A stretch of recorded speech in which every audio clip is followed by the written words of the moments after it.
Hello, this is Cuckoo, and I'm right here at Novation's booth at Superbooth2017. And I'm right here with Chris Calcutt from Novation. Hello. Hey, Cuckoo. I must say, it's a real honour for me to be doing a video with you as well, which is, thanks very much for stopping by. That's great, great. I've seen, obviously I've seen the peak, but now it's the first time for me to take a look at the Circuit Mono Station that you just... Yeah, how did you manage to keep all of this secret? You know what, it's a good question. We've been really working very hard on Peak for a long time, and Mono Station as well, of course. But I think the thing is, Peak, we've spoken a little bit about Peak previously. We were in a really nice position with this one. We knew what we were going to be getting sorted, what was going to be ready, when that was going to be sorted. But then we saw that Mono Station was going to be, it was maturing really, really quickly. And it just seems like it's the perfect place at Superbooth to talk about this. So we took the decision to say, right, come on, let's announce both of them, because it's the right time, it's the right place. And both products are in good shape to be able to do that. But so what is the Mono Station, the Circuit Mono Station? Yeah, cool. Well, it's taking the fantastic sequencer that we've got, with Circuit, our wonderful little box here. But what we've done is we've taken basically sections of the base station, good sections of the base station too, and kind of smushed them together to give us an analog circuit sequencer.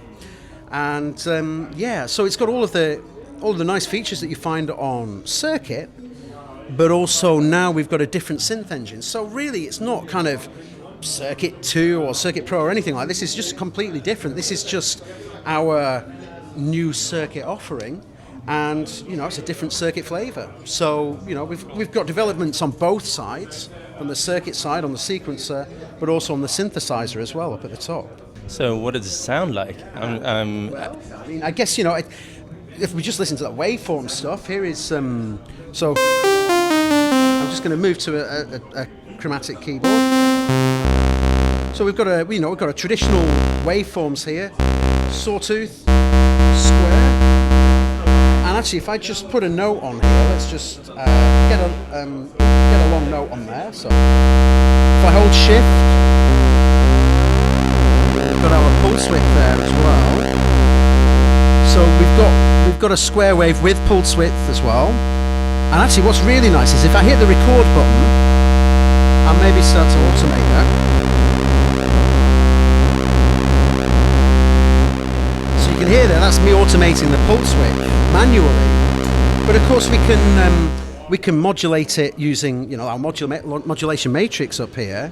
This is quite nice. This is like the hardware version of the mod matrix that you find on Circuit.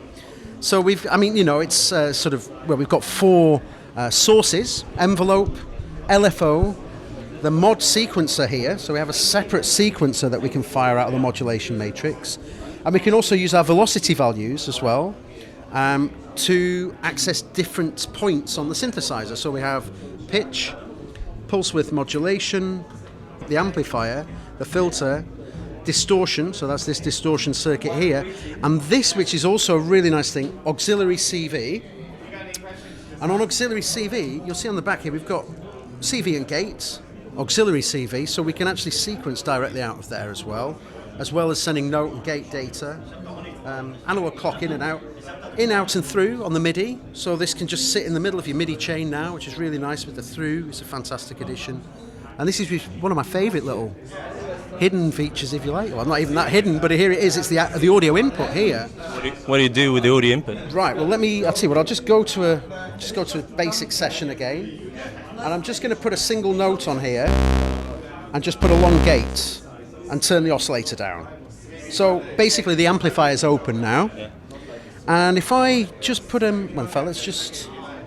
So now the circuit is on the audio input? Absolutely, yeah. So now you might hear through the microphone the actual unaffected circuit, but hopefully when I bring this in, you'll start to hear what we can do with the actual effects as well.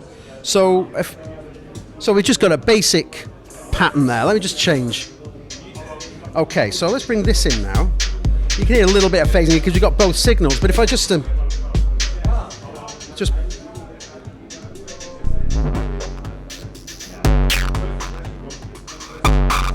can hear now this envelope is just triggering it. So if I put a long release on,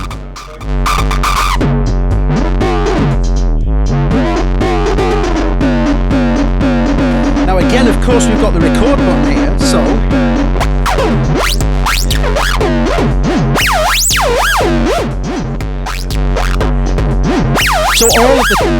all of the top panel controls here are automatable. So I could even automate the envelope.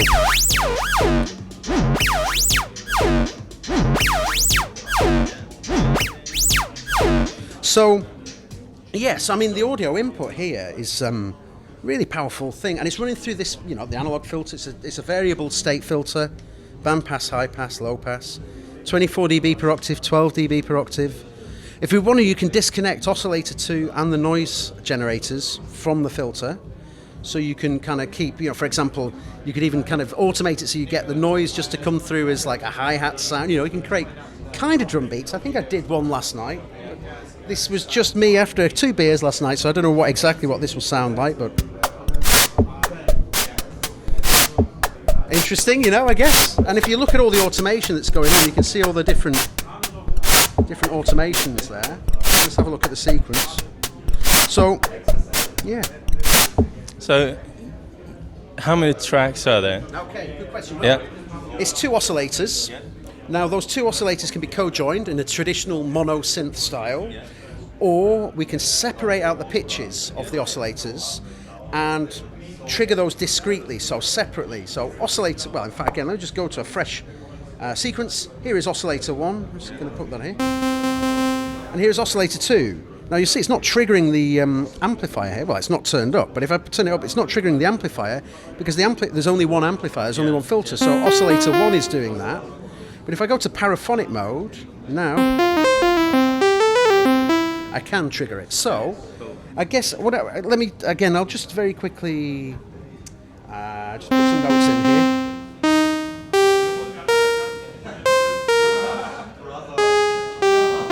Just randomly putting stuff in here, so forgive my musical chops on this one, but...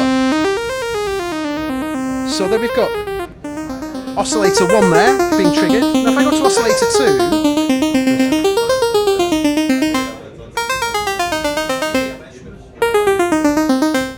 So at the moment we're in paraphonic mode, so what's happening is it's trying to trigger both oscillators there. So if I just switch out,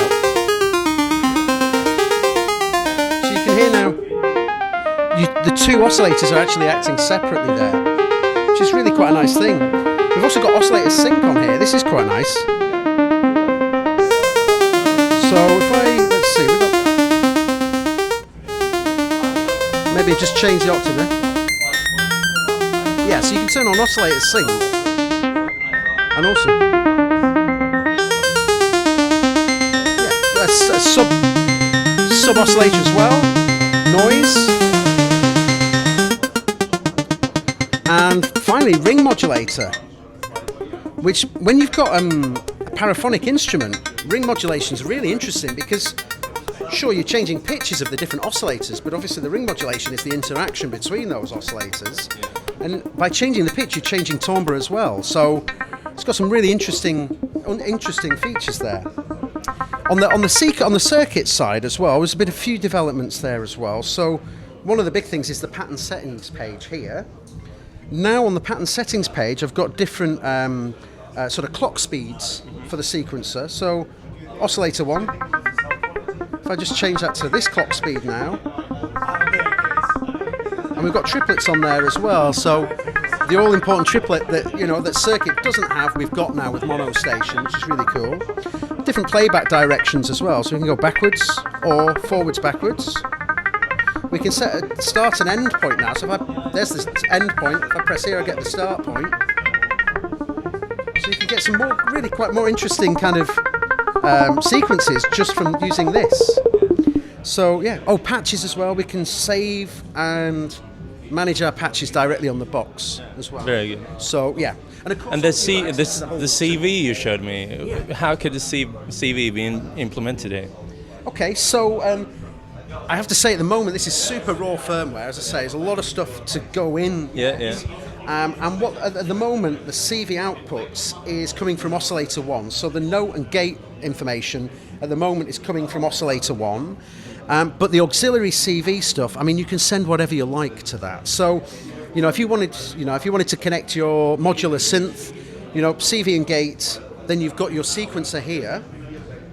But then if you wanted to maybe, modulate other stuff, maybe use the LFO directly from monostation to control a filter on your modular, all we do there is then go to LFO in the source, go to the auxiliary CV destination, increase the amount of LFO you want to be sent out of that modulation output, and then you've got your LFO to work with. And the LFO can be set to be free running, or you can sync it as well. This is an interesting one. So we've also got a glide page here as well. So we can actually set different glide values per note. Yeah. So we can actually set up different glide values. So if I don't choose or automate per note, now it's set to full glide amount. So I guess if I put this there and then go down an octave to there. So now put a bit of gate on there.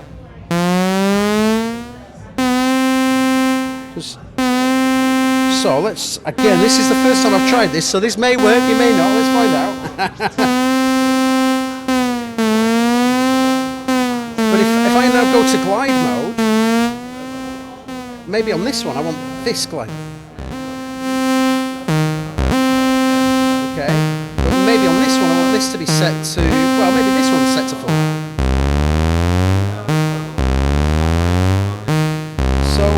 It's quite an interesting way of working with glide, to be able to put a different glide value on each note as well.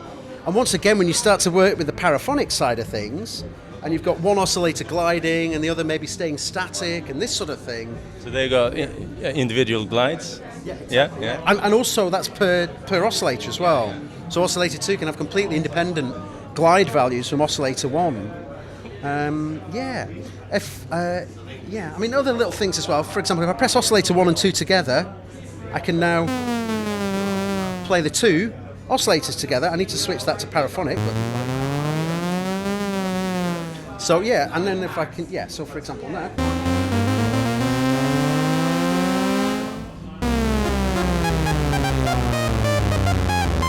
So we've got, oscillator 2 there, tracking from this keyboard here, oscillator 1 tracking from this one here.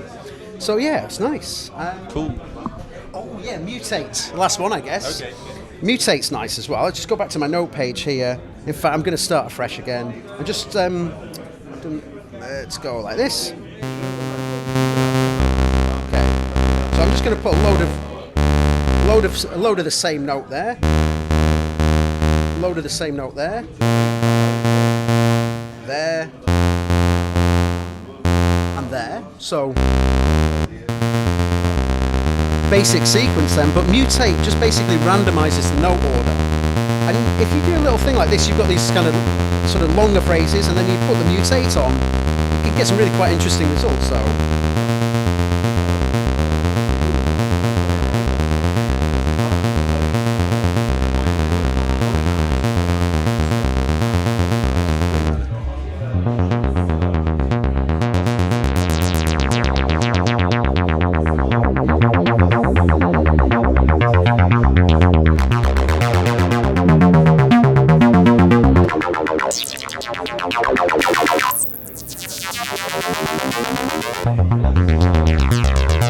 maybe on oscillator 2 now, I'll just quickly stick some notes on there.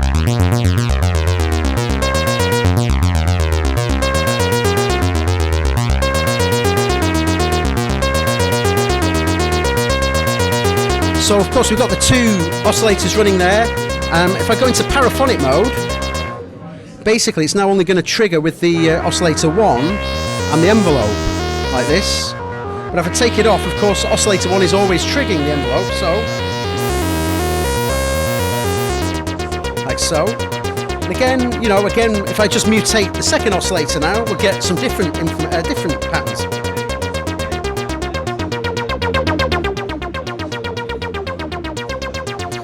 So mutate is quite nice to get quite a bit of variation in, in your little sequences and stuff. So Cool. So when do we expect this to go on? When can you buy this? yeah, I think. Well, When can you get it?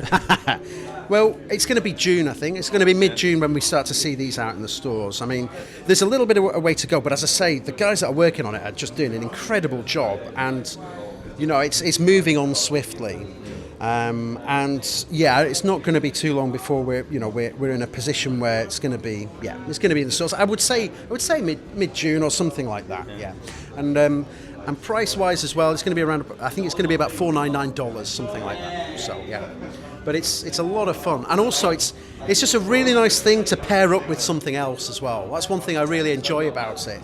Especially running the analog filter and distortions on something like Circuit, you know, when you start to get your own samples in there, when you've got your peak, when you've got your cuckoo sample pack in there, you know, of course, you know, when you start to put those samples in there and start to run it through the filters and stuff, it just brings it alive. It's got a really nice feel, and it's a really nice thing to do. So yeah, Cool. Yeah, Circuit Mono Station. June is the projection. So yeah, cool, great work. Hope to try it out. yeah, absolutely, yeah, indeed. But right here, it's like one unit here at the. We've got 2 units. 2 units. We have one in a glass case at the front of the show, and then we've got this one which I've got here making sounds. So it's not really. Yeah, I mean, of course you're welcome to have a play on it, of course.